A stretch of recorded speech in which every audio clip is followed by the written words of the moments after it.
لیکن میں مختصر کر کے سناتا ہوں. اللہ کا کوئی بندہ اس دوران چائے کافی کی سپلائی جاری رکھے. یہاں سارے اللہ کے بندے ہیں, میں اکیلا کچن انچارج نہیں ہوں. سفیر نے انکار کر دیا. میں بنا کر لاتا ہوں, لیکن تب تک آپ انہیں کچھ نہیں بتائیں گے. مانی بولا, بالکل, میں ہوٹ سی لوں گا. میں نے کہا اور وسیم سے وہاں کے بارے میں پوچھا. اسے کہاں رکھا ہے؟ اوپر ایک اسٹور ہے جس کا دروازہ باہر سے بند ہو جاتا ہے, اسی میں ہے. میں نے کھول دیا تھا اور ایک کمبل اور تکیہ دے دیا ہے. کھانے کو نہیں دیا؟ نہیں, صبح تک بھوکی پیاسی رہے گی تو دماغ درست ہو جائے گا. بڑی خطرناک چیز ہے. اس نے اتنے آرام سے 2 قتل کیے اور پھر فرار ہونے کے بجائے مجھے بھی قتل کرنے کی کوشش کی تھی. وہ تو زندگی تھی, ورنہ اس نے اپنے طور پر کوئی کسر نہیں چھوڑی تھی. تب میری درخواست ہے کہ اس پر رحم کھانے کی ضرورت نہیں ہے. اگر یہ ہمارے کام کی چیز نہیں ہے تو اسے پولیس کے حوالے کر دیں, وہ خود اس سے نمٹ لے گی. بالکل. خاتون نے اپنے ساتھیوں کی مدد سے ایک سونار کو لوٹا ہے. میں نے اس سونے کا ڈلا نکال کر میز پر رکھا. حاصل ہونے والے زیورات اب اس میں شامل ہیں. سفیر نے ڈلا اٹھایا. مائی گاڈ, یہ تو 1 کلو سے زیادہ وزنی ہے. 1520 گرام اور خالص سونا ہے. بازار میں اتنے سونے کی قیمت 60 لاکھ روپے سے زیادہ ہے. 60 لاکھ؟ یعنی انہوں نے لمبا ہاتھ مارا. بیتو بولا. لیکن کیا فائدہ, ان میں سے 2 ہمیشہ ہمیشہ کے لیے لمبے ہو گئے اور تیسری یہاں ہماری قید میں ہے. اس کا مقصد بھی جیل یا پھانسی کا پھندا بنے گا. مانی کافی بنا کر لایا تو وہ بھی سونا دیکھ کر حیران رہ گیا. یہ اصلی ہے کیا؟ اتنا ہی اصلی جتنا خالص بھوسا تمہارے سر میں بھرا ہے. سفیر نے یقین سے کہا. سفیر بھائی, آپ میرے پیچھے کیوں پڑے رہتے ہیں؟ خود آپ کے سر میں کیا ہے؟ مانی بھنا کر بولا. وہ جو بھوسا کھائے جانے کے بعد وجود میں آتا ہے, ورنہ شادی کیوں کرتا؟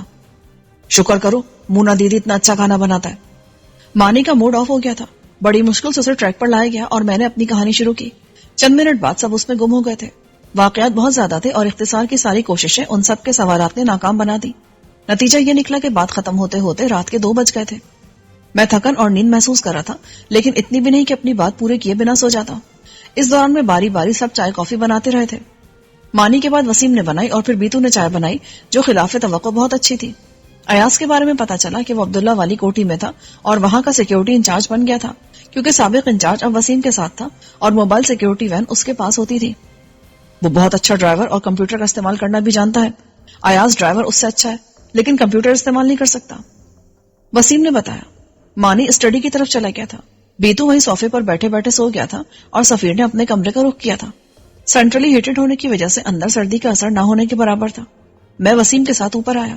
فتح خان اور شیلا کے بارے میں بتایا تھا, لیکن بریف کیس والا معاملہ میں نے سامنے نہیں رکھا تھا. میں وسیم سے اس بارے میں بات کرنا چاہ رہا تھا, اس لیے اسے اپنے ساتھ لایا.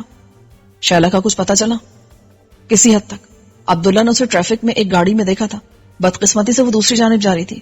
کچھ دیر کے لیے دونوں طرف ٹریفک جام ہوا تو دونوں گاڑیاں بالکل پاس پاس رکی اور عبداللہ نے شیلا کو دیکھ لیا. اس نے بھی عبداللہ کو دیکھ لیا تھا, اس لیے نہایت عجلت میں فرار ہوئی. عبداللہ بس اس کی کار کا نمبر نوٹ کرنے میں کامیاب ہوا. جب تک وہ اگلے کٹ سے گھوم کر اس سڑک پر آتا وہ غائب ہو چکی تھی. نمبر سے کیا پتا چلا؟ گاڑی صابر ترمزی کے نام پر رجسٹرڈ ہے. یہ ایک مقامی بدماش ہے. میرے آدمی اس کی نگرانی کریں, لیکن ابھی تک اس کا شیلا سے کوئی تعلق سامنے نہیں آیا ہے. تعلق سامنے نہیں آیا؟ وہ اس کے نام کی رجسٹرڈ گاڑی لیے پھر رہی ہے اور تم کہہ رہے ہو تعلق سامنے نہیں آیا. میرا مطلب ہے کہ ان کا آپس میں لنک واضح نہیں ہے. اگر وہ آپس میں رابطہ رکھتے ہیں تو تمہارے یا کسی اور کے سامنے تو نہیں رکھیں گے نا. یار تمہاری عقل کو کیا ہو گیا ہے؟ تم نے اس کے گھر کے فون کو بک کیا ہے؟ نہیں, دراصل آپ کی فکر میں ہم سارے کام بھولے ہوئے تھے. میری فکر کا کوئی فائدہ نہیں تھا, اس کے بجائے وہ کام کرتے جس کا فائدہ ہوتا. مجھے غصہ آ گیا. سوری شہباز صاحب. خیر, آئندہ ان چیزوں کا خیال رکھنا. میں خاص بات کے لیے تمہیں یہاں لایا ہوں. میں نے وسیم کو بریف کیس کے بارے میں بتایا. مجھے شبہ ہے فتح خان اور شہلا اس کی اہمیت سے واقف ہو گئے ہیں. یہ ہمارے نئے دشمن کرنل زرسکی عرف عبد الرحمان نے انہیں احساس دلایا ہے اور وہ بھاری قیمت کے عوض اس بریف کیس کا سودا کسی ایسی طاقت سے کرنا چاہتے ہیں جسے چین سے دشمنی ہو. بلکہ امکان ہے وہ بھارتیوں سے اس کا سودا کر بھی چکے ہیں. چین کے دشمن ممالک کی کوئی کمی نہیں ہے. وسیم بولا. امریکہ تو دشمن ہے. بھارت بھی چین کا بڑا بننے کی کوشش میں چین کے سامنے کھڑا ہونا چاہتا ہے اور روس بھی چین کا بہت اچھا دوست نہیں ہے. جب ان دونوں ممالک کا نظریہ ایک ہی تھا تب بھی وہ چین کے پیٹ میں ایک شرک گھونپ چکا تھا. ان میں سے ہر ملک اس کے فوجی راز حاصل کرنا چاہے گا. بریف کیس شہلا کے پاس تھا. مجھے شبہ ہے کہ وہ اسے گنوا چکی ہے. فتح خان اور کرنل مل کر اسے دوبارہ حاصل کرنے کی کوشش کر رہے ہیں. گنوا چکی ہے؟ یہ آپ کیسے کہہ سکتے ہیں؟ وسیم چونکا. اگر بریف کیس ان کے پاس ہوتا تو وہ اب تک اس کا سودا بھی کر چکے ہوتے, مگر وہ اسے کھو چکے ہیں اور اب اسے تلاش کر رہے ہیں. اسی وجہ سے فتح خان نے مجھے راستے سے ہٹانے کی کوشش کی کہ میں اس کی تلاش میں رکاوٹ نہ بنوں. اس صورت میں ہمیں پہلے یہ معلوم کرنا چاہیے کہ وہ بریف کیس کہاں ہو سکتا ہے. یہ بات ہمیں شہلا بتا سکتی ہے، فتح خان تک رہنمائی بھی وہی کر سکتی ہے۔ میرا اندازہ ہے بریف کیس کے بارے میں فتح خان ہی جانتا ہے۔ یعنی ہمارا پہلا ٹاسک شہلا کو تلاش کرنا ہے؟ بالکل، دوسرے کو ایسی جگہ تلاش کرنی ہے جہاں ہم بے خوف و خطر اپنے قیدیوں کو رکھ سکیں۔ وسیم مسکرا دیا۔ یہ کام میں پہلے ہی کر چکا ہوں جناب۔ وسیم نے نوشہرہ جانے والی سڑک پر ایک پرانی حویلی حاصل کر لی تھی۔ یہ زیادہ بڑی نہیں تھی لیکن ہمارے لیے نہایت موزوں تھی۔ ایک تو یہ تقریباً تمام شہروں کے آس پاس تھی، دوسرے اس کے نزدیک کہیں کوئی آبادی نہیں تھی، اور تیسرے یہاں بجلی کی سہولت تھی۔ سب سے بڑھ کر اس میں ایک ایسا تہخانہ تھا جس میں کسی کو بند کیا جاتا تو اس کی روح ہی وہاں سے نکل سکتی تھی۔ وسیم نے اسے ہیڈ کوارٹر کے طور پر منتخب کیا تھا اور سارا سامان وہاں منتقل کر دیا تھا۔ حویلی کا ظاہری روپ ایسا ہی چھوڑ کر اس کے اندر چند کمروں اور تہخانے کو صاف اور قابل رہائش بنا لیا تھا۔ آنے جانے کے لیے سامنے کے بجائے عقب میں موجود چھوٹے گیٹ کا انتخاب کیا تھا۔ گاڑیاں بھی وہیں کھڑی کی جاتی تھیں۔ اگر کوئی سامنے سے آ کر دیکھتا تو اسے عمارت اور احاطہ ویرانی نظر آتا۔ کمپیوٹرائز وین بھی وہیں موجود تھی۔ یہ تم نے اچھا کام کیا ہے۔ اب سب سے پہلے صابر ترمیزی کے گھر کو بک کرو۔ وہ کرتا کیا ہے؟ بظاہر اسٹیٹ کا کام ہے، لیکن سنا زمینوں پر قبضے کرتا ہے اور جعلی کاغذات بنوا کر بیچ دیتا ہے۔ کسی زمانے میں بدماش بھی رہا ہے لیکن بظاہر شریف ہو گیا ہے۔ شہلا کا سراغ اسی سے ملے گا۔ میں بھی روانہ ہو جاتا ہوں۔ اتنی رات گئے؟ ایسے کام رات میں ٹھیک ہوتے ہیں۔ ویسے میں نے سوچا ہے ہمیں دن میں باہر جانے سے گریز کرنا چاہیے اور رات کو اپنے کام نمٹانے چاہیے، کیونکہ اس طرح نظروں میں آنے کا امکان کم ہوتا ہے۔ یو آر رائٹ، لیکن مسئلہ یہ کہ حالات پر ہمارا کنٹرول نہیں ہے۔ وہ بھی ہو جائے گا اگر ہم چند اصول اپنا لیں۔ اس میں سب سے پہلا اصول حفاظت اور دشمن سے دور رہنے کا ہے۔ وسیم نے اٹھتے ہوئے کہا۔ اس کے جانے کے بعد میں لیٹ گیا اور کچھ دیر میں سو چکا تھا۔ میری آنکھ صبح سویرے کھلی، دروازے پر دستک ہو رہی تھی۔ پھر سفیر اندر آیا۔ بھائی اب اٹھ جا، سورج سر پہ آنے والا ہے۔ بکواس مت کر، سورج وہ سامنے طلوع ہو رہا ہے۔ میرا مطلب ہے 4-5 گھنٹے بعد سر پر آ جائے گا۔ دیگر احوال یہ ہے کہ وسیم تجھ سے بات کرنا چاہتا ہے۔ میرا موبائل ہمیشہ کی طرح غائب ہو گیا تھا۔ آخری موبائل میں نے خود کموڈ میں پھینک کر برباد کیا تھا تاکہ دشمن اس میں سے کوئی نمبر حاصل نہ کر سکے۔ سفیر اپنا موبائل لایا تھا۔ میں نے اس سے موبائل لیتے ہوئے کہا، یار میرے لیے کسی موبائل کا بندوبست کر۔ یہ میں تیرے لیے لایا ہوں، اس میں موجود سم میں سب کے نمبرز ہیں۔ سفیر نے جاتے جاتے وضاحت کی، آدھے گھنٹے بعد ناشتہ تیار ملے گا۔ میں نے وسیم کا نمبر ملایا۔ کیا ہو رہا ہے؟ کام ہو گیا، اب آرام ہو رہا ہے۔ میں صابر ترمیزی کے گھر کے پاس ہوں۔ اس کا گھر رات کو بک کر دیا تھا، اس کا فون بھی بک کر دیا ہے۔ کوئی کام کی بات معلوم ہوئی؟ ابھی تک تو نہیں، میں خود وین میں ہوں۔ رات میں بھول گیا تھا، اور اتفاق کی بات ہے کہ دشمن کی قید سے نکل کر جب عبداللہ سے بات کرنے کا موقع ملا تب بھی بھول گیا۔ اگر آپ کرنل زرسکی کا بتانا چاہ رہے تھے تو اس کا پول آپ کے غائب ہوتے کھل گیا تھا۔ وہ محل کے کنٹرول روم سے فتح خان کو کال کرتا تھا اور اسے علم نہیں تھا کہ سیکرٹری بیگ بھی اس جگہ کی نگرانی کرتا ہے، لیکن پول کھل جانے کے بعد وہ چھلاوے کی طرح محل سے فرار ہو گیا۔ چلو اچھا ہوا کہ راجہ صاحب کو بے خبری میں کوئی نقصان نہیں ہوا۔ میں چاہتا ہوں کہ آپ اور سفیر فارم سے حویلی میں شفٹ ہو جائیں۔ نہیں، سفیر کے لیے میں نے کچھ اور سوچا ہے۔ یہاں کے معاملات میں خود دیکھوں گا۔ یہ جگہ بھی بہت ضروری ہے۔ ہمارے پاس ہمیشہ ایک سے زیادہ مکمل ٹھکانے ہونے چاہیے۔ حویلی تم چلے جاؤ، ٹھیک ہے، لیکن فارم میں آمد و رفت کم سے کم ہو تو بہتر ہے۔ یہ مصروف جگہ ہے اور دشمن کی نگاہ میں آنے کے امکانات زیادہ ہیں۔ میں نے وسیم سے اتفاق کیا۔ سمینہ کس طرح قابو میں آئی؟ زیادہ مشکل پیش نہیں آئی۔ وہ پہلے ہی نادر سے نفرت کرتی ہے۔ وہ جنس کے معاملے میں ناکارہ ہونے کے بعد نفسیاتی مریض بن گیا ہے۔ اپنی تسکین کے لیے وہ ان عورتوں کو بلواتا ہے اور ان کے ساتھ نہایت ذلت آمیز سلوک کرتا ہے۔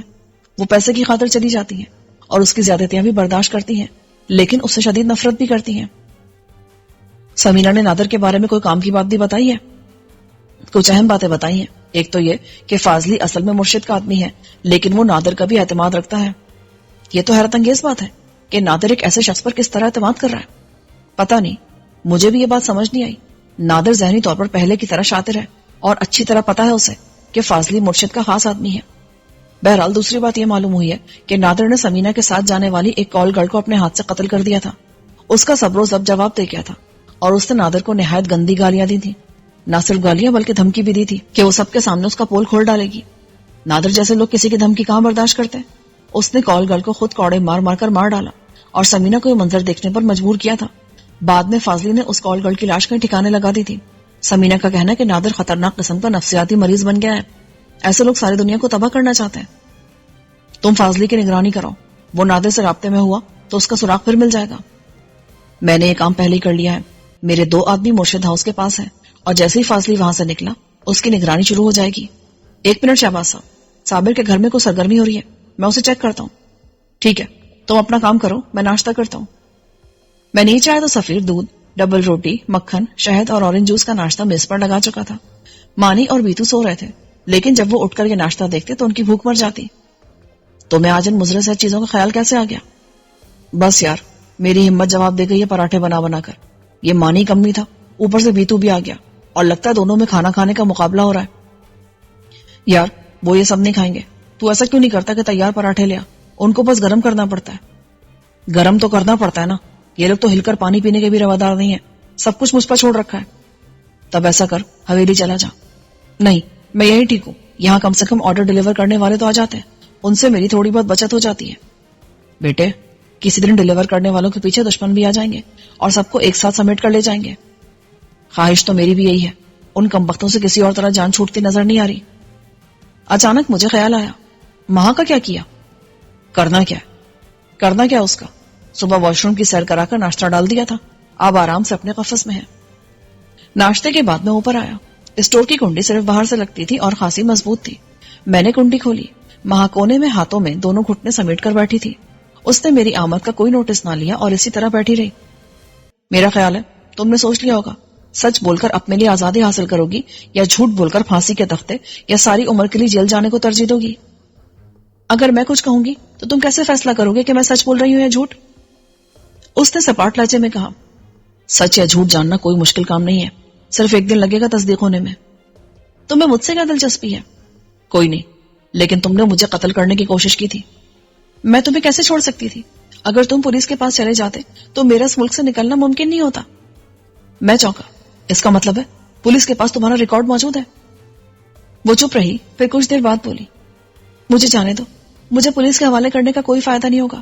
مجھے عادی مجرم انہوں نے بنایا ہے، ورنہ میرا قصور صرف اتنا تھا کہ میں ایک چور کی بیٹی ہوں. ایک دن پولیس والے اسے پکڑنے آئے تو ساتھ میں مجھے بھی لے گئے. رات بھر میرے ساتھ وہاں کیا ہوا تم اس بارے میں سوچ بھی نہیں سکتے. میرے باپ کے سامنے میری آبرو ریزی کی گئی. وہ چور تھا، بغیرت نہیں، اس لیے صدمے سے مر گیا. اس کے مرنے کے بعد بھی مجھے سب بتانے کا کیا فائدہ؟ بس ہمت جواب دے گئی. تم تو سچ سننا چاہتے تھے نا. میری زندگی میں اس کے سوا اور کیا ہو سکتا ہے؟ میں نے بعد میں ان تمام پولیس والوں کو ایک ایک کر کے مارا. ایک بار پکڑی گئی، کئی مہینوں تک تھانوں اور جیل میں اسی عذاب سے گزری، پھر کوشش کر کے فرار ہو گئی. اب بھی مفرور ہوں. اسی وجہ سے تم اس ملک سے بھاگنا چاہتی ہو؟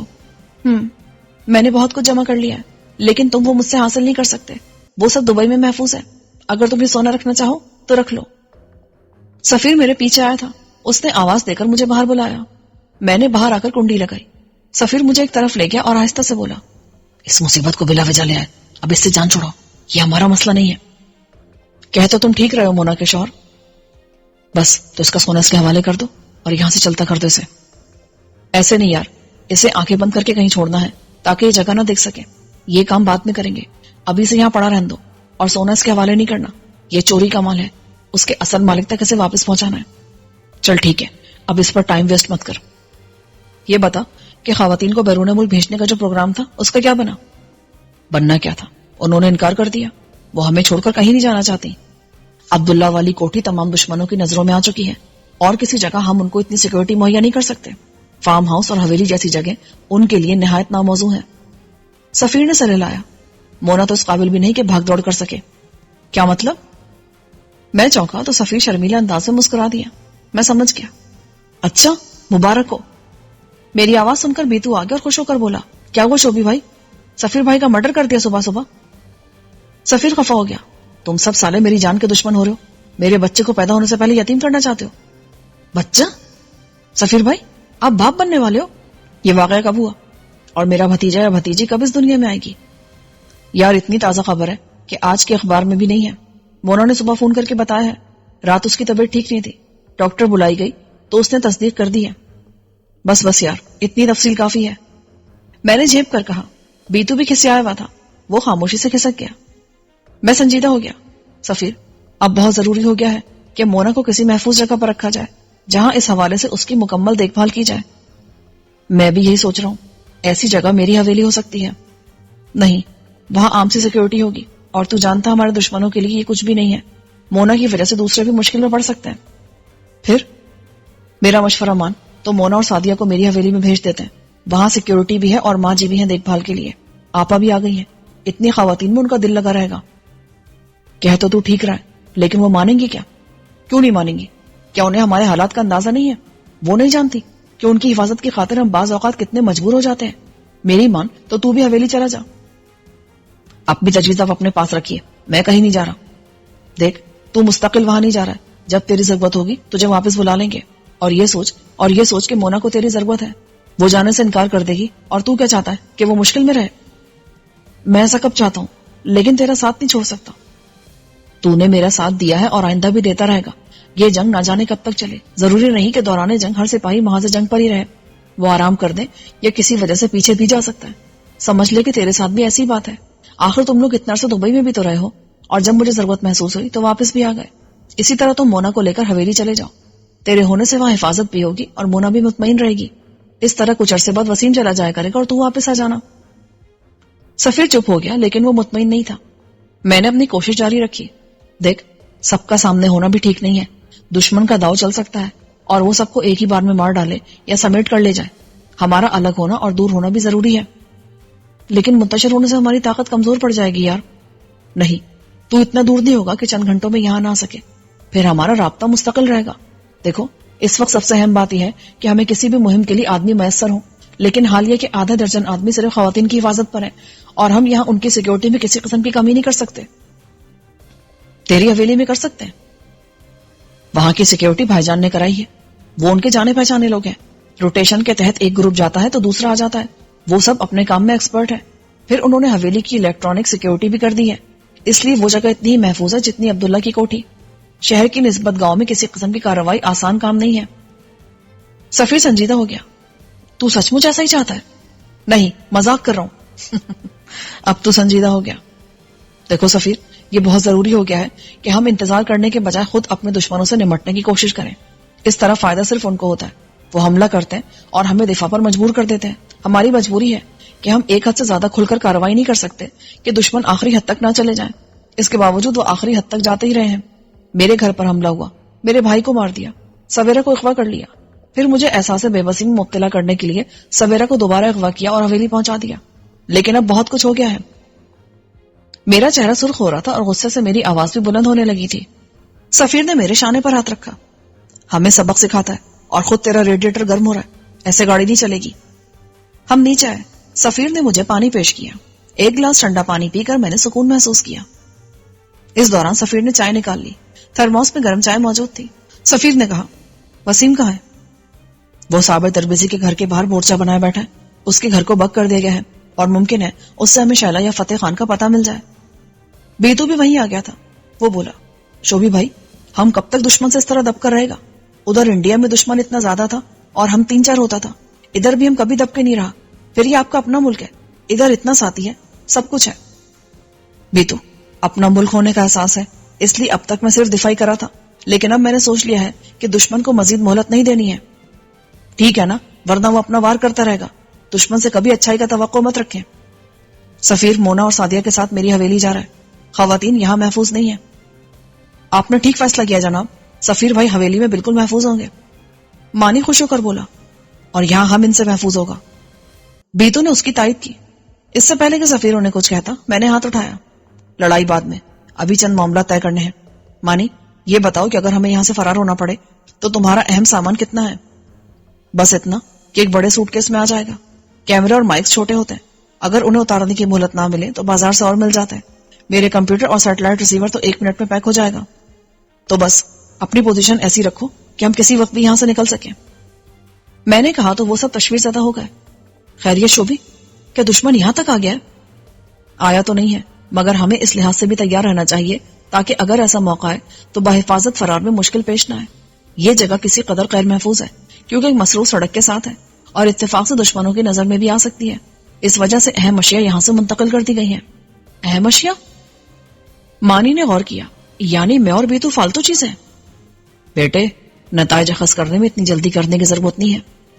شوبی نے اہم چیزوں کا ذکر کیا ہے. سفیر نے چمکار کر کہا. بیتو خوش ہو گیا. ہم تو انسان ہیں نا. سفیر نے پھر اسے چھڑا. اگرچہ جھوٹ ہے لیکن تمہارا دل رکھنے کو مان لیتے ہیں. آپ کو ماننے کی ضرورت نہیں ہے. انسان ہونے کے لیے آپ کا سرٹیفکیٹ نہیں چاہیے. مانی جل بھن کر بولا. ان لوگوں کو لڑتا چھوڑ کر میں اسٹڈی میں آیا کیونکہ وسیم کی کال آ رہی تھی. میں نے کال ریسیو کی تو اس کی پرجوش آواز آئی, شہباز صاحب کام بن گیا ہے. کیسے؟ ابھی شہلا نے صابر کو کال کی ہے اور ان کی گفتگو سے ظاہر ہے کہ کسی زمانے میں شہلا کے اس سے بھی غلط قسم کے تعلقات تھے, اور کام کی بات یہ ہے کہ شہلا دوپہر میں اس سے کہیں ملے گی.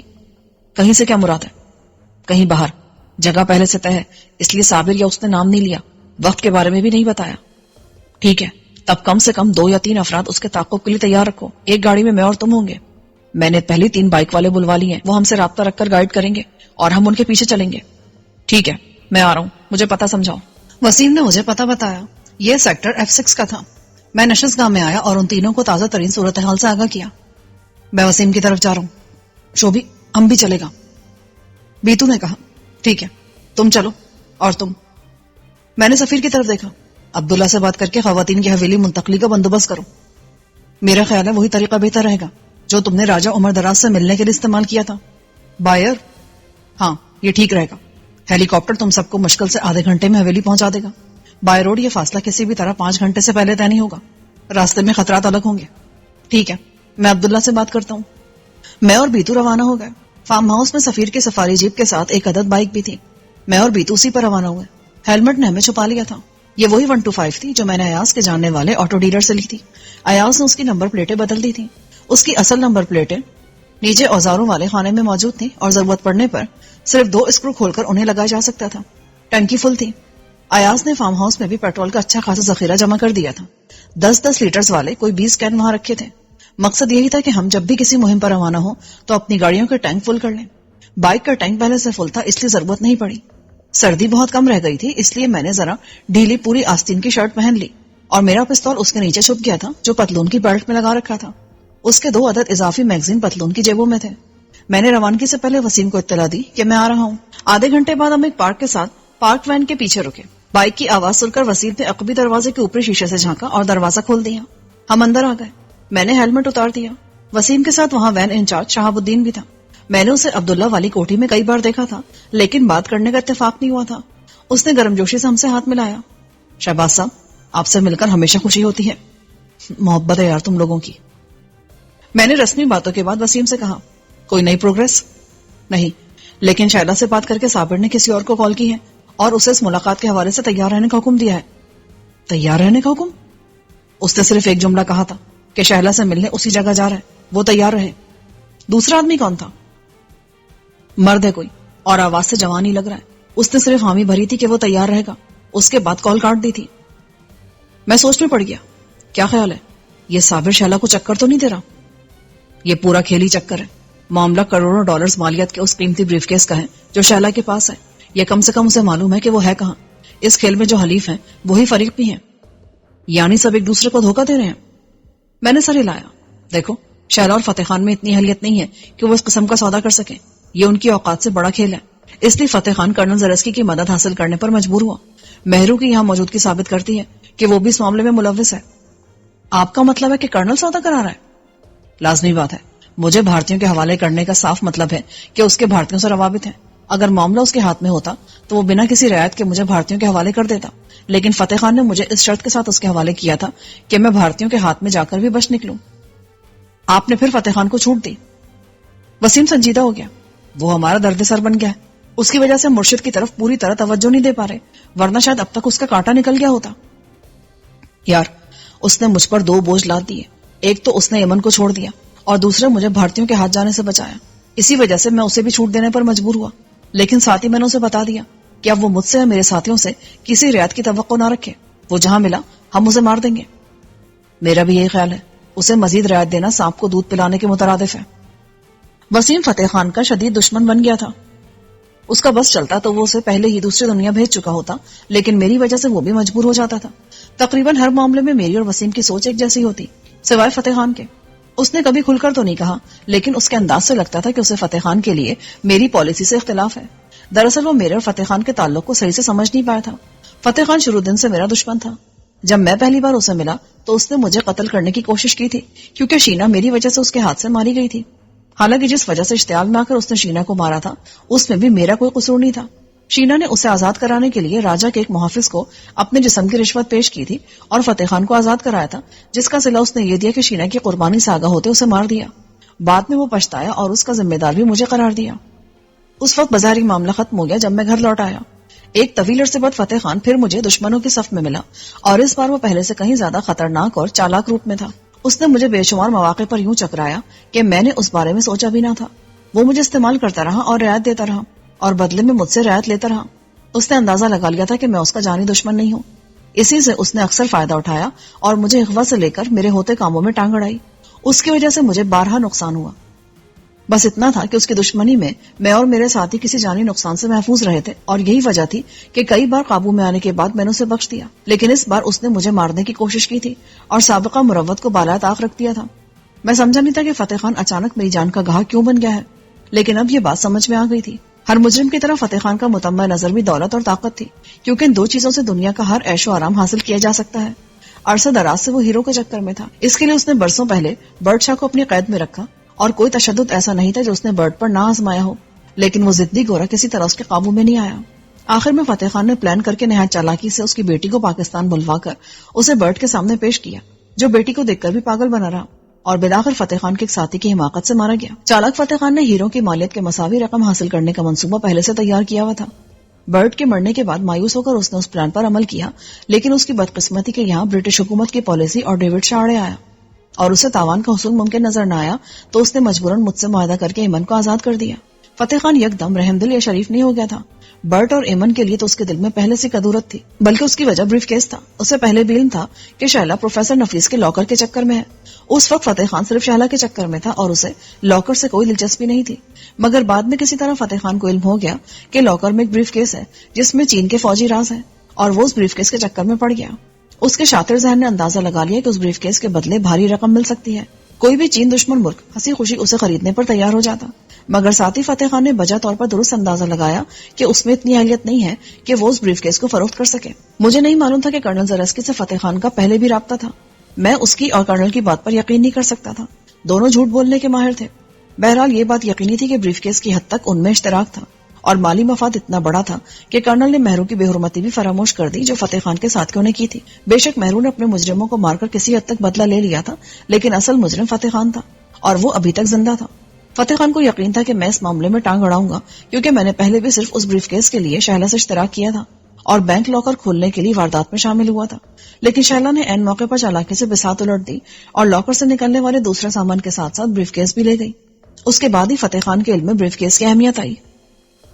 کافی جناب۔ وسیم نے مگ میری طرف بڑھایا تو میں چونکا۔ وین میں کافی کا تھرموس موجود تھا۔ شکریہ۔ یہ صابر کس قسم کا آدمی ہے؟ قبضہ گروپ سے تعلق رکھتا ہے۔ راولپنڈی میں کئی جگہوں پر اس گروپ نے سرکاری املاک یا عام لوگوں کی زمینوں پر قبضے کر کے ان کے جعلی کاغذات بنوائے اور دوسروں کو فروخت کر دی۔ دیکھنے میں تقریباً 50 برس کا متوسط جسامت اور قامت کا شخص ہے۔ رنگ سرخ و سفید ہے، لیکن چہرے پر چیچک کے پرانے داغ ہیں۔ بال سرخی مائل ہے یا وہ اسی رنگ میں رنگتا ہے؟ اتنا کافی ہے۔ شاید ہمارے دشمنوں میں اضافہ ہو رہا ہے، کیونکہ آپ ان میں کمی نہیں کرتا۔ بیتو نے بے ساختہ کہا تو میں حیران رہ گیا۔ اس نے پتے کی بات کی تھی۔ دشمن ختم کرنے کے 2 طریقے ہوتے ہیں، 1 دشمنی ختم کر دی جائے، اور 2 دشمن کو ختم کر دیا جائے۔ مرشد جیسے لوگ دشمنی پالتے ہیں، اسے ختم نہیں کرتے، اور نام ان سے یہ توقع کر سکتا تھا۔ دوسرا طریقہ بھی زیادہ کارآمد نہیں تھا۔ اگر مرشد نادر کو مارتے تو ان کی گدی کے جانشین گدی کے آداب کے مطابق مجھ سے دشمنی نبھانے پر مجبور ہو جاتے، ورنہ ان کے مرید نہیں چھوڑتے۔